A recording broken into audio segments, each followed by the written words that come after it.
Welcome back to the election panel. Joining me on the panel today, I've got the political blogger Chris Rand and also the local political reporter Antony Carpen. Good evening to both of you once again. Good evening. Hi. So we'll cover some of the local stuff now. I just wanted to get your thoughts on what the former Labour Minister Peter Hain tweeted out the other day on Twitter. He said that Cambridge is such a marginal seat, a vote for the Lib Dems could allow a Conservative win. Is that just scaremongering? Yeah, it's ridiculous. There's no chance of that. I mean, there's no reason why the Conservatives can't do well and improve their position, but it's a two-horse race and has been from the start. It's interesting because the Conservatives have never really had a foothold in Cambridge since John Major was in power in about 1997. Yeah, I mean that's exactly it. I mean, not in council, not in general elections, nothing. I mean, there's no real Conservative Party machine either within the city, and that's a big thing. That they've had to bring in candidates occasionally, and it needs a shake up top to bottom. I think if they're ever to get back into the same ballpark as the Lib Dems and Labour. So, Anthony, what stuck out for you this week with regards to local campaigning from the local candidates? Well, first of all, with Cambridge, I've been to the two headquarters for Labour and the Lib Dems this week, and certainly for those of you who are free over the next 7 days, do go along to their headquarters. So on Norfolk Street is where Cambridge Labour are, and then just off Hartington Grove and Cherry Hinton Road is where the Lib Dems are, and just see what sort of a machine that both those parties have, because it's I think for most of the general public it will be something that they've never seen before. And I very much, again, it feels for me that Cambridge is too close to call between the Lib Dems and Labour. However, bearing in mind that in Westminster the total number of votes each party gets has an impact on the amount of state subsidy and state support they get in opposition, actually every single vote does count. And certainly we've seen high-profile campaigns from the Green Party and from the Conservatives, certainly higher than there was last time around. The Green Party got just over 4,000 votes in 2015, so it'll be interesting to see if Stuart Tuckwood, who's very highly regarded by his opponents in this election, to see if he can repeat the feat that Dr. Rupert Reed got in Cambridge 2 years ago. Yes, in an interview with Cambridge 105's Julian Clover as part of our election studio programme, Julian Huppert was actually paying tribute to the work that Stuart Tuckwood had been doing, and there's a lot of respect between those two. Yeah, there is. I think there's quite a bit of respect between several of the candidates. Whilst I don't think, and we'll talk about South Cams later, but they're all buddies. There is certainly some mutual respect, and yeah, the Greens, I think, the last couple of election campaigns have fought much stronger campaigns in the city and deserve any success they get. So is it not an uphill struggle for someone like Daniel Zeichner then, for example, because of the fact that there was only 599 votes in it in 2015? Well, that's not uphill. I mean, he's got the incumbency effect now, as they say, because he managed to win last time without having the recognition that Julian Huppert had. So now Julian is facing an uphill task in that sense. So, but he's got his tenure to defend, hasn't he? Yeah. Well, they've both got records to defend. So it's a very interesting. There must be a few constituencies around the country where that's happening. Where there are two candidates who've both been MPs within the last 2-3 years to compare to each other. So that'll be interesting. I don't necessarily. I think the race between the two is unpredictable, but I don't think it's, as they say, too close to call, which kind of implies that there's only going to be a few hundred votes in it. I think either of them could make a breakthrough and win it, surprise everybody and win it quite substantially by, a few thousand votes. I think they would say that too. It's really unpredictable. That's the one word. Because really what you've got, the two factors for me, which could make the difference that Chris says are this. The first one is whether the science and tech community in Cambridge, who were traditionally leaning towards the Lib Dems, have learnt their lesson. So what I mean by this is that between 2010 and 2015, the science and tech community, certainly from where I was watching it, were very happy for Julian to do a lot of the political work and lobbying work for their sector. And I got the sense that they were very happy to take a step back and say, we don't do this dirty politics stuff, but we're quite happy to get the grants that come from central government. I think in particular with Brexit and Julian losing his seat in 2015, they're realising that actually they have to get involved in democracy, because democracy is not a spectator sport. On Daniel's side with the Labour Party, I get the sense that the mainstream media, who've been predicting that Julian's going to take the seat, have underestimated the strength of the local roots of the party, and in particular at a local government level.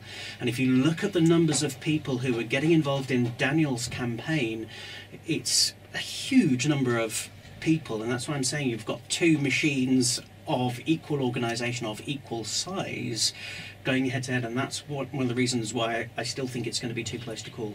We must touch upon the Conservative candidate. There was a picture, I think it's Dr. John Hayward, isn't it? And he was on, there was a picture of him on Twitter, a little bit of video of an endorsement from one of the big Vote Leave campaigners. You might have seen this, Michael Gove.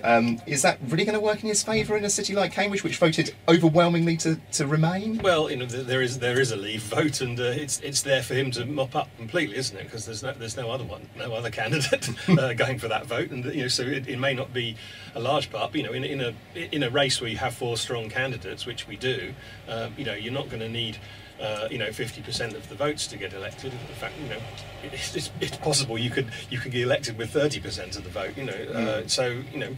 And remember, 15,000 people in Cambridge voted to leave the European Union in that EU referendum. So the statistic to watch out for is how many of those 15,000 voters choose to vote for Dr. Hayward. Yeah, indeed, because you know, as I say, they've got three very strong anti-Brexit candidates. But the one thing that has surprised me with Dr. Hayward in particular is that he's clearly got expertise. He's clearly an educated man, but he's very much stuck with the lines to take that have come from Conservative HQ. So certainly in the last week of the campaign, I'd be very interested to hear what his own views are on a whole host of other policy areas, in particular the ones that the other candidates are talking about.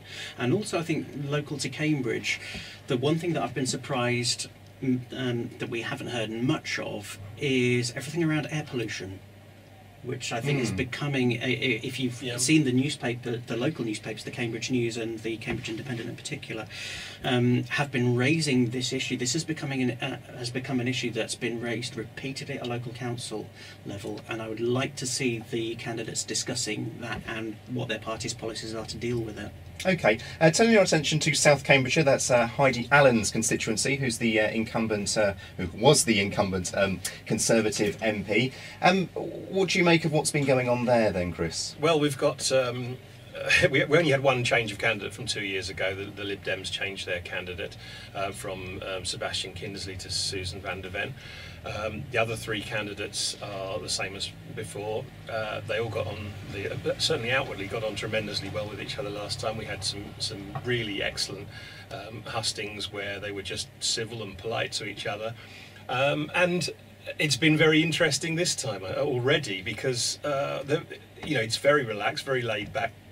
At the Shelford hustings, Simon Saggers, who's the Green Party candidate, stood up in his introductory speech and really addressed the elephant in the room like I've never heard before, by saying, we all know Heidi's going to win this, now we have to work out why. Okay. And you could see both Dan Grief, the Labour candidate, and Susan van der Ven, the Liberal Democrat candidate, visibly you know, blanching at the unspoken having been said. But he did say that, you know, that's what's going to happen, and you know, he wanted to know. His issue was the future of the planet. The Green Party's primary policies are the most important thing in the world at the moment. He said he has conversations with people all the time who agree with that. He said, well, if that's the case, why won't you vote for me? I want to learn why. You know, and it was a terrific little opening speech.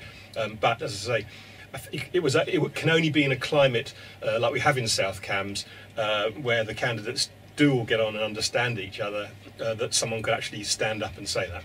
I think, and as Chris was saying, because I filmed the Great Shelford hustings, so for those of you online, do have a look, youtube.com/Antony Carpen. I've got, and it's worth just seeing Mr. Saggs's opening speech, because it's quite electric.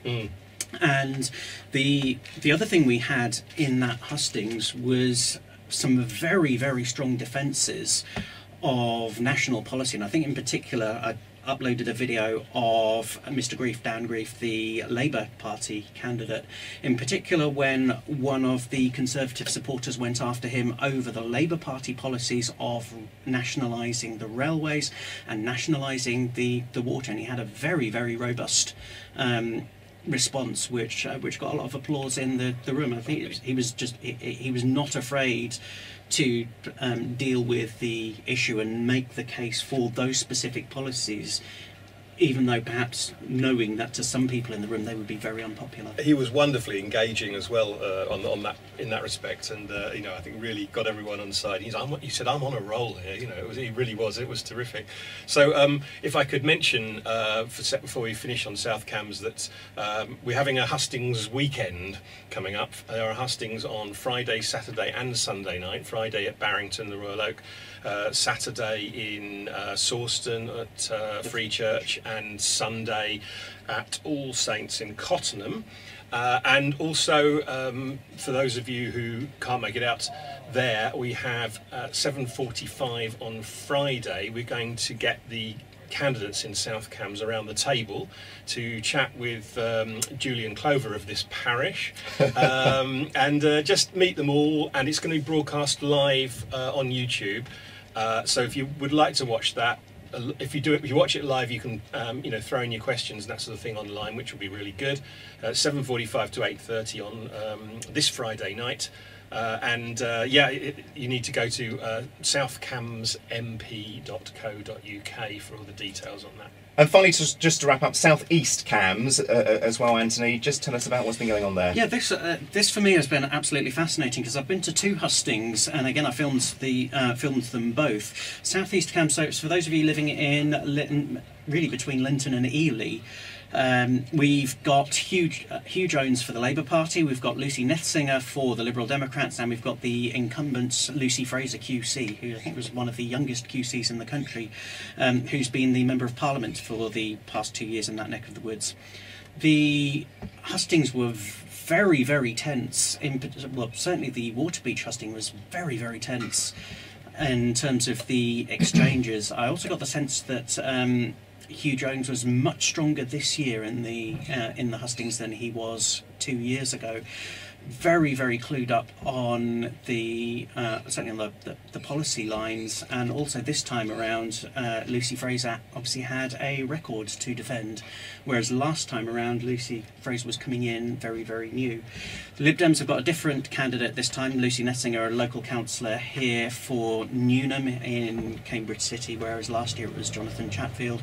And again, certainly in those hustings, both Mrs. Nethsinger and Mr. Jones were really going after Mrs. Fraser's voting record. And I think in particular the real fiery moment came with a question from the audience about fox hunting, where both the Labour and Liberal Democrat candidates said they were totally against it, whereas Mrs. Fraser said for the Conservatives that she would examine any bill very, very carefully, but would not indicate whether she was for or against it, differing from Heidi Allen, who said fox hunting, never. Well, gentlemen, we're going to have to wrap it up there. It's been fantastic having you both in the studio. Local political reporter Antony Carpen and Chris Rand, a political blogger. Thank you very much for joining me. One-word answers. It has to be one-word answers. Who do you think is going to be victorious in the BBC election debate tonight? Who's going to come out best? First of all, you, Chris. Nobody. Nobody? I think there'll be so much argument afterwards that there'll be no firm conclusion. Okay, and you, Anthony? If anything, Caroline Lucas for the Greens, because every time she has gone on TV, she's always seemed to have come out better for it. Gentlemen, thank you very much. News headlines up next. 105 Drive continues in a moment.